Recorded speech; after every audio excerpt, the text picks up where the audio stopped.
ദൈവത്തിന്റെ അതിപരിശുദ്ധ നാമം വാഴ്ത്തപ്പെടുമാറാകട്ടെ. ഇന്നത്തെ ചിന്തയ്ക്കായി എടുത്തിരിക്കുന്ന വചനഭാഗം 1 രാജാക്കന്മാരുടെ പുസ്തകം അതിന്റെ 21 അധ്യായം 1 മുതലുള്ള വാക്യങ്ങൾ.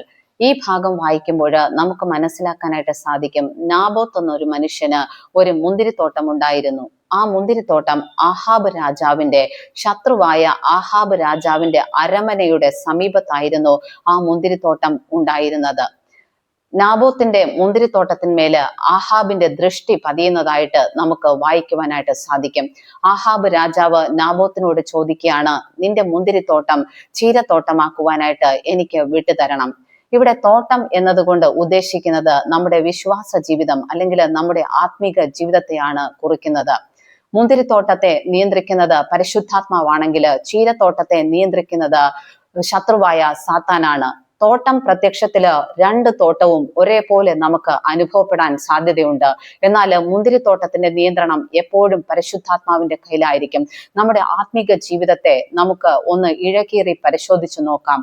നമ്മുടെ ആത്മീക ജീവിതത്തെ നിയന്ത്രിക്കുന്നത് ആരാണ്? യഥാർത്ഥത്തില് പരിശുദ്ധാത്മാവാണോ നമ്മുടെ വിശ്വാസ ജീവിതത്തെ നിയന്ത്രിക്കുന്നത്? അതോ നമ്മുടെ ആത്മീക ജീവിതം ചീരത്തോട്ടം പോലെയാണോ? പുറമേ നോക്കുമ്പോൾ പരിശുദ്ധാത്മാവ് ഉള്ളതായിട്ട് അനുഭവപ്പെടും, എന്നാൽ ഉള്ളിലേക്ക് നോക്കുമ്പോൾ ശത്രുവായ സാത്താനാണോ നമ്മുടെ ആത്മീക ജീവിതത്തെ നിയന്ത്രിക്കുന്നതെന്ന് നമുക്ക് ഒന്ന് പരിശോധിച്ച് നോക്കുന്നത് നന്നായിരിക്കും. ഇവിടെ ആ ശത്രുവായ ആഹാബ് ശ്രമിക്കുന്നത് അല്ലെങ്കിൽ സാത്താൻ ശ്രമിക്കുന്നത് നാബോത്തിന്റെ മുന്തിരിത്തോട്ടത്തെ ചീരത്തോട്ടമാക്കി മാറ്റുവാനാണ്. പരിശുദ്ധാത്മാവിനാൽ നിയന്ത്രിക്കപ്പെടുന്ന ജീവിതത്തെ സാത്താന്റെ നിയന്ത്രണത്തിലേക്ക് കൊണ്ടുവരുവാനാണ് ശത്രുവായ സാത്താൻ ശ്രമിക്കുന്നത്. അതിനായിട്ട് ആഹാബ് പല തരത്തിലുള്ള ഓഫറുകള് നാബോത്തിന് കൊടുക്കുന്നതായിട്ട് നമുക്ക് വചനം പഠിക്കുമ്പോൾ മനസ്സിലാക്കാനായിട്ട് സാധിക്കും.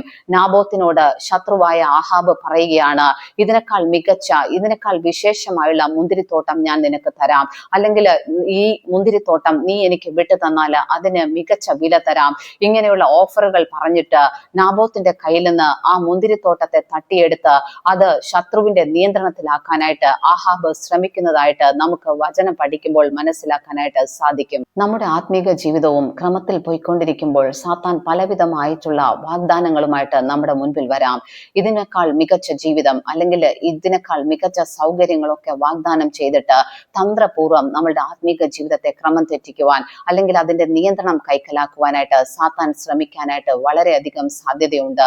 അതുകൊണ്ട് തന്നെ നമ്മൾ എപ്പോഴും അലേർട്ടായിട്ട് ഇരിക്കേണ്ടതാണ്.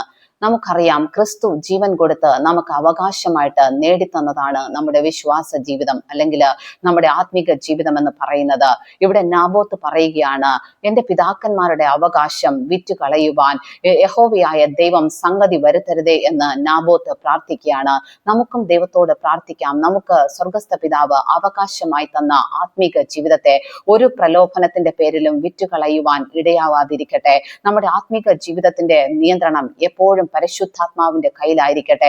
നമ്മുടെ ആത്മീക ജീവിതം എപ്പോഴും മുന്തിരിത്തോട്ടം പോലെ തഴച്ചു വളരട്ടെ, ചീരത്തോട്ടമായി അത് മാറാതിരിക്കട്ടെ. അതിന് ദൈവത്തിന്റെ പരിശുദ്ധാത്മാവ് നമ്മളെ സഹായിക്കട്ടെ എന്ന് ഞാൻ ആത്മാർത്ഥമായി പ്രാർത്ഥിക്കുന്നു. നമ്മളെ ദൈവം സമൃദ്ധിയായിട്ട് അനുഗ്രഹിക്കട്ടെ. ആമേൻ.